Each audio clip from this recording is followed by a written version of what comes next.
Welcome to the Full-Time FBA Show. In each episode, it's our goal to help you turn part-time hours into a full-time income selling almost anything on Amazon. And now, your hosts of the show, Stephen and Rebecca Smotherman. Hello there, and welcome to another episode of the Full-Time FBA Show. We are on episode number 319, and we are talking today about leverage points to multiply your Amazon profits heading into 2026. And with me today, as always, is my co-host and business partner, Stephen Smotherman. I'm ready to head into 2026. What about you? I am, especially with you. And we've got good plans for 2026. And we want to make sure that our listeners also have not only good plans, but plans that will work and move the needle forward and making more money on Amazon. So let's get into it on today's episode of the Full-Time FBA Show. So we're excited that you're here with us today for this episode of the Full-Time FBA Show, where it's our goal to help you turn part-time hours into a full-time income with Amazon FBA.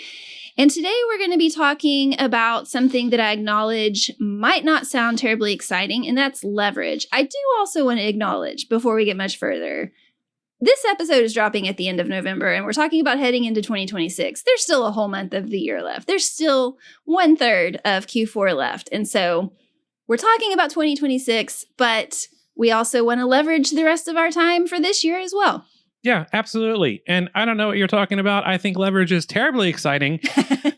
Or sometimes I just think it's terrible to think. No, I'm kidding. Anyway, but before we jump into the episode today, we want to make sure that you are signed up for the Full-Time FBA newsletter. You can do that really simply. fulltimefba.com/subscribe. You'll get all the news that we send out, all of our upcoming free trainings, even some exclusive content that is only seen by our newsletter subscribers.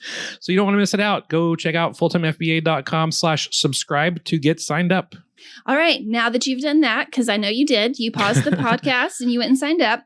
So now that you're ready, let's get into today's episode on the leverage points that we believe will help you best multiply your Amazon profits for the rest of this year and heading into the next. Yeah. And when you find the right leverage points in your business, that means even small changes can lead to massive profit growth.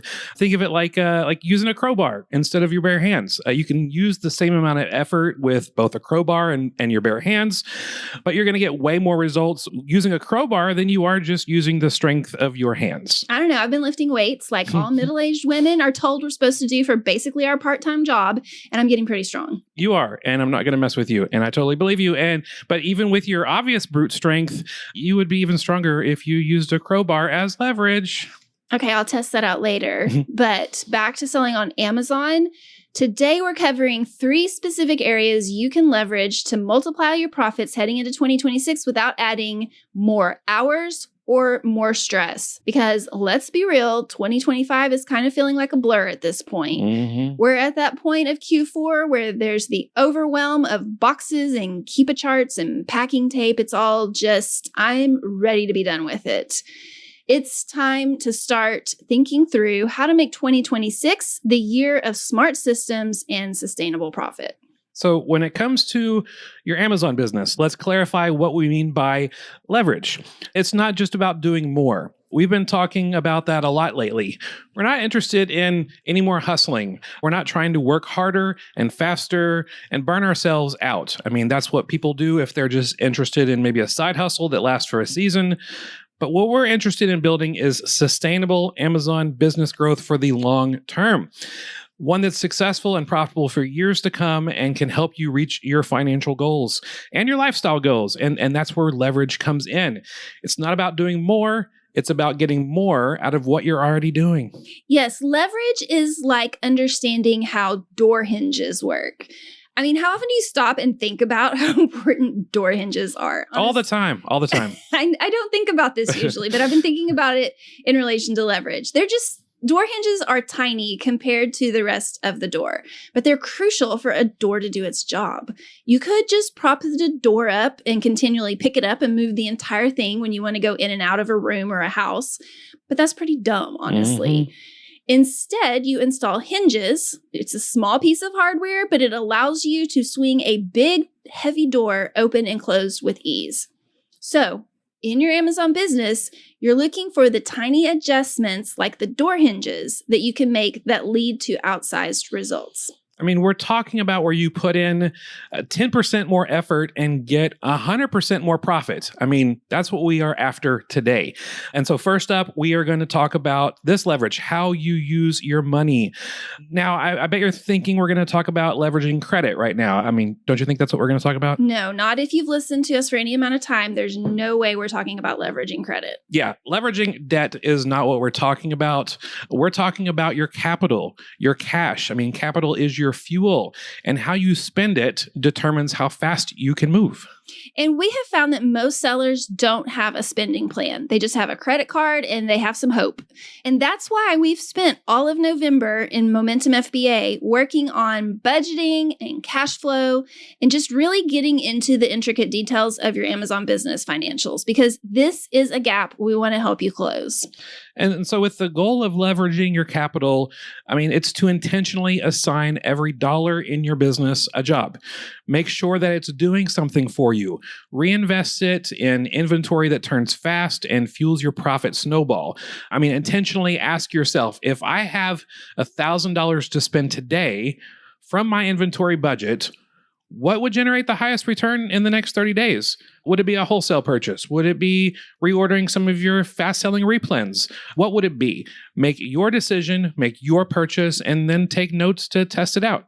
Yeah, like I said, we found that most sellers don't have a plan for their money, and that tends to mean that they likely don't need more capital. They just need to do a better job of using what they do have. Exactly. And when we say leverage your cash, we mean leverage it by shifting it towards faster ROI inventory and cutting those slow drains. In fact, when we first started our Amazon business, we tried to model fast nickels, slow dimes, and super slow quarters. But now in 2025 and going into 2026, we are all about as many fast nickels as possible. And we want fast dimes and fast quarters. Overall, faster turning inventory that has a quick return on your investment is going to work like a crowbar to give you stronger results in the long run. All right, the second leverage point is this: systems. That's it. Systems and processes. We say this a lot, but it's because systems and processes are where your Amazon profit multiplies. This is how you're able to grow and scale a business and not burn out. Yeah, and you don't need to double your work to double your income. You just need systems that double your output without doubling your time. Think about that for a second, and I'll say it again. You don't need to double your work to double your income. You need systems that double your output without doubling your time. Now, talking about systems doesn't have to mean adding in expenses for software or automations or things like that. It can mean that because software and automations are good, but it can be even simpler than that. It's not just complicated software. Sometimes it's just a checklist you actually use every time you source, like the Profit Check 5, which you can get at fulltimefba.com/profitcheck5, the number 5. Yeah, and just be sure to get that checklist and then use it consistently. Consistency is a form of automation. When you can repeat processes, you are creating predictable profits. You are building stability into your business and into your income. So how do you know where you need to implement a system or a process in your business? Try this. If you find yourself saying, I keep forgetting to fill in the blank, well, that's your signal to build a system for that thing you keep forgetting. And really all it takes at that point is documenting what you do in each step of that task. So do the task, write down each of the steps as you're doing it, and then make that into a checklist, and then lather, rinse, and repeat. If you want bonus points, you can leverage even further by taking that checklist and delegating it to someone else who works for you. Did you say bonus points? I didn't know there was going to be bonus points today. Well, I'm an overachiever, so I always love bonus points. Okay, bonus points for you especially then. Thank you. I appreciate that. All right, finally, let's talk about leverage point number 3, and that is your data. Your data or your data? I mean, for years now, I keep going back and forth between how I say it, sometimes in the same sentence, but either way, data or data.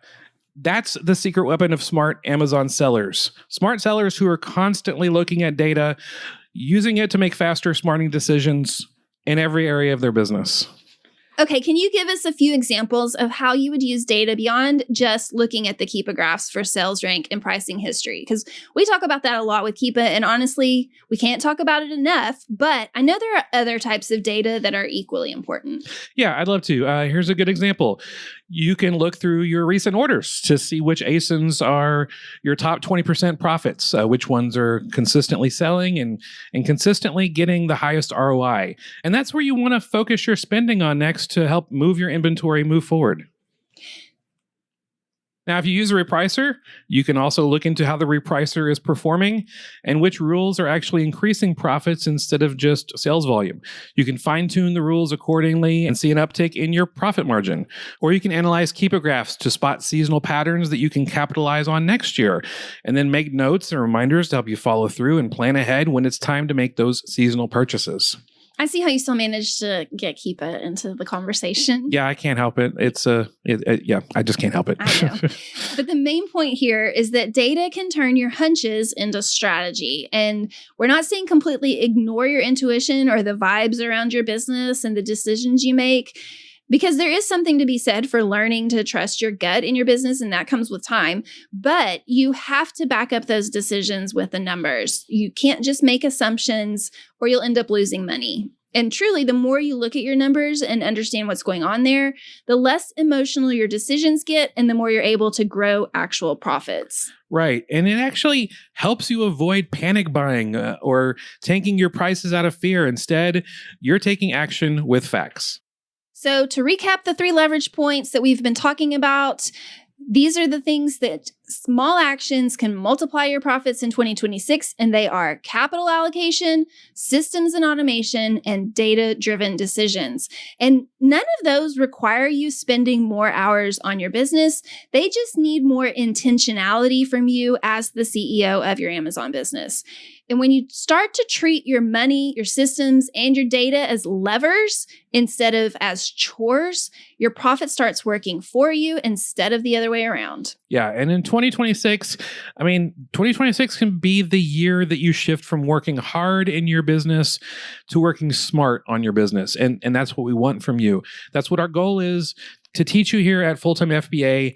And if you're ready to keep learning and gaining an edge at your Amazon business each week, be sure you are joined up with our Full-Time FBA newsletter, fulltimefba.com/subscribe. And we will see you soon in your inbox and right here on the podcast next week.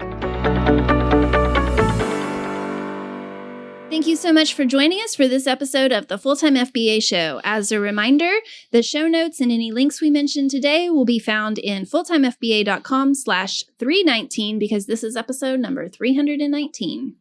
And next week on the Full-Time FBA Show, we're going to be talking about online arbitrage. And so if you sell on Amazon and you buy your inventory online, or even if you want to buy your inventory online, you're going to want to be sure to be here next week for the Full-Time FBA Show.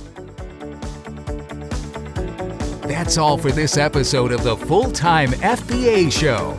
So head over to fulltimefba.com/podcast, where you'll find the show notes and links from this episode.